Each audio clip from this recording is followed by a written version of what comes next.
Salut tout le monde, comme je vous l'avais promis, petite FAQ des 5000 abonnés, donc ça me fait vraiment super plaisir que vous soyez autant à me suivre et j'espère que mes vidéos continueront à vous plaire. J'ai donc sélectionné quelques questions que vous m'avez posées sur YouTube, mais également sur Instagram. Alors, question de Dante, bravo pour les 5K, merci, ça va continuer de monter, je le sens, dès la première vidéo que j'ai regardée, j'ai su que tu faisais du bon boulot, félicitations. Écoute, c'est super sympa, ça me fait vraiment super plaisir. Alors, question, si tu pouvais citer un défaut pour chaque arc du manga originel, quel serait-il? Alors, un défaut par arc, donc l'arc des Galaxian Noirs, c'est plutôt un bon arc, même si ça n'introduit pas suffisamment, on va dire, les bronzes mineurs, Geki, etc. Pour l'arc des Black Saints, c'était plutôt cool dans la version manga. La version animée était pas trop mal, mais du coup, le fait qu'il n'y ait pas le jumeau des dragons, ou encore que le signe noir ne s'arrache pas l'œil, enfin ça baisse un petit peu en qualité, mais c'est quand même pas mal. Ensuite, l'arc des Silver, que ce soit pour l'animé ou pour le manga, trop court, pas assez développé les Silver, c'est dommage.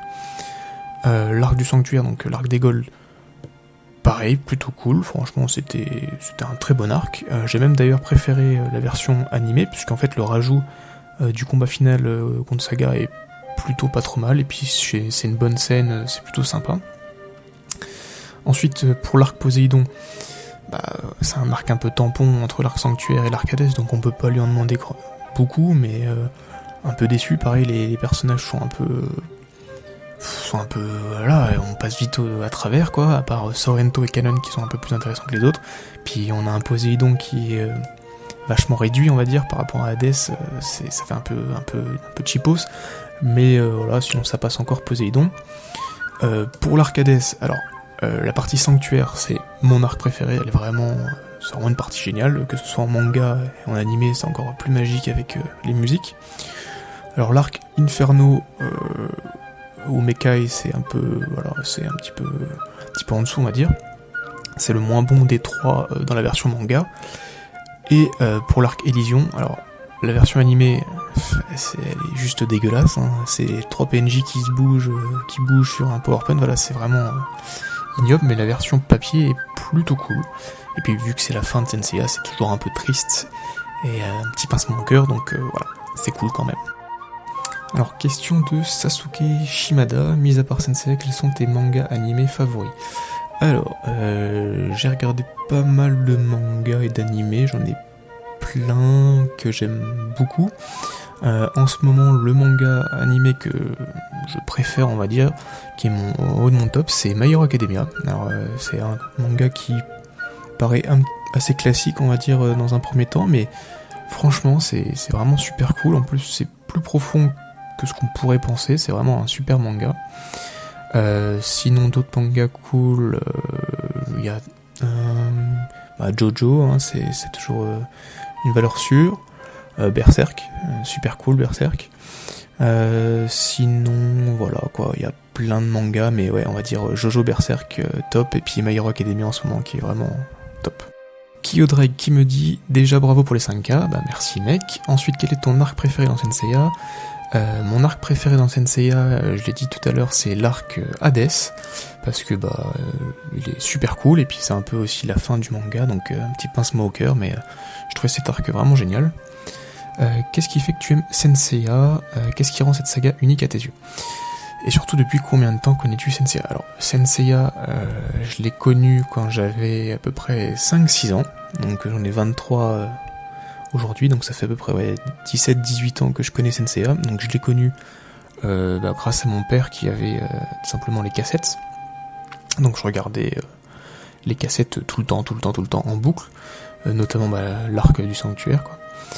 Et donc j'ai adoré tout de suite, parce que des combats, des mecs en armure, c'est super stylé, et puis même ça faisait vivre quand même des émotions super cool, même quand on est jeune, c'est peut-être un peu violent, mais je trouve que ça donne quand même des bonnes valeurs, donc c'était un petit peu un plus. Qu'est-ce qui m'a fait aimer, qu'est-ce qui rend cette saga unique? Je sais pas vraiment te dire. Déjà, pour l'animé, forcément, le dessin, les musiques, même surtout les musiques qui sont vraiment quand même iconiques.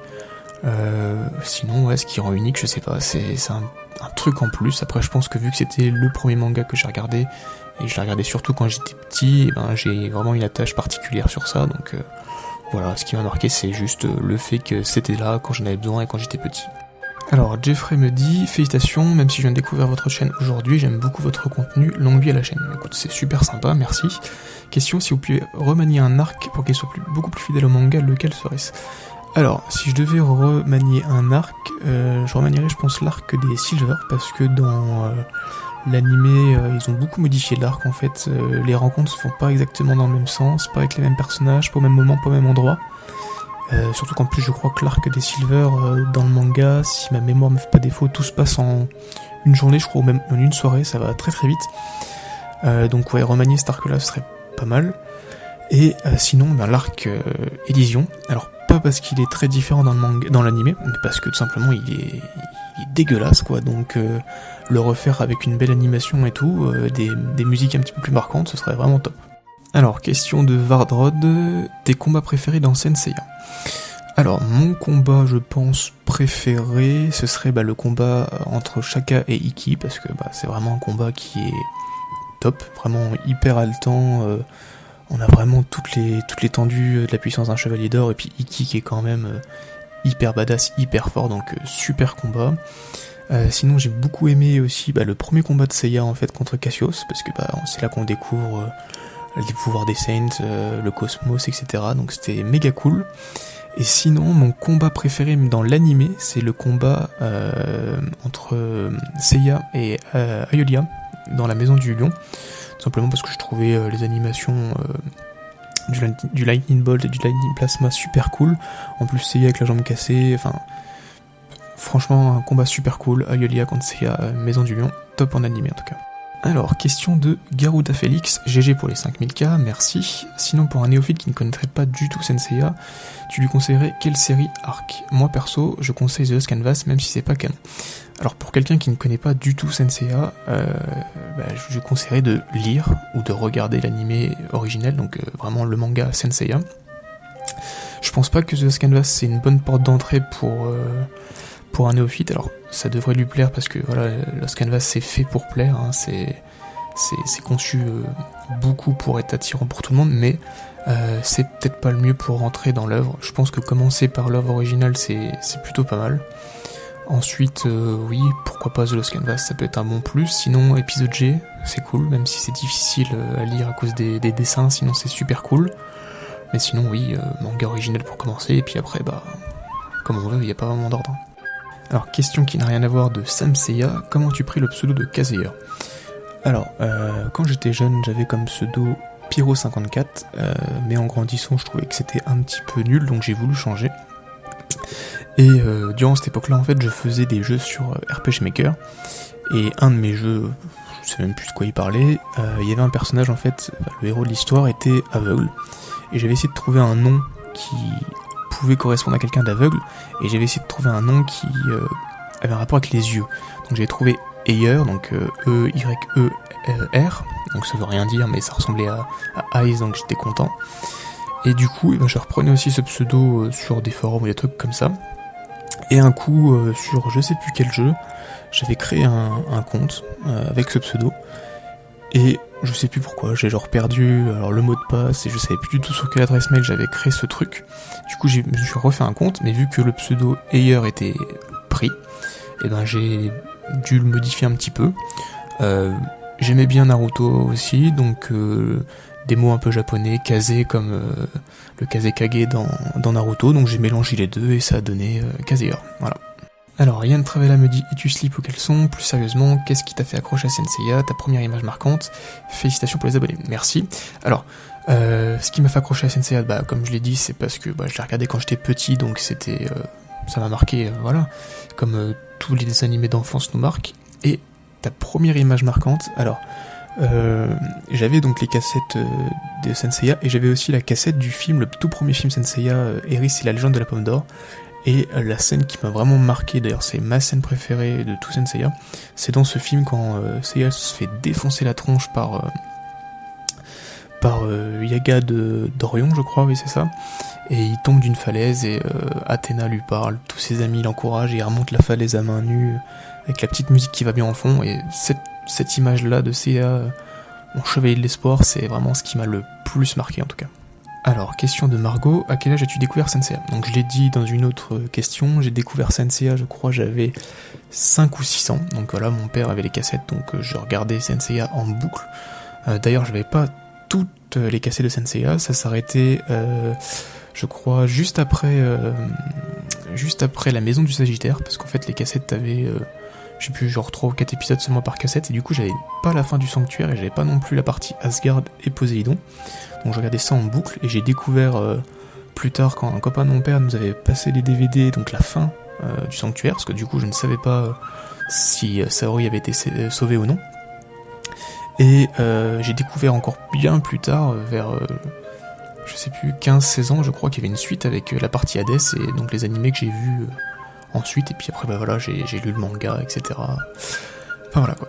Question de Kai.fch, quel personnage de l'œuvre originale aurait aimé-tu un travail du lore plus travaillé? Donc un personnage dont j'aurais aimé plus développé dans l'œuvre. Alors le personnage que j'aurais vraiment aimé être beaucoup plus développé, bah, c'est Aeolia.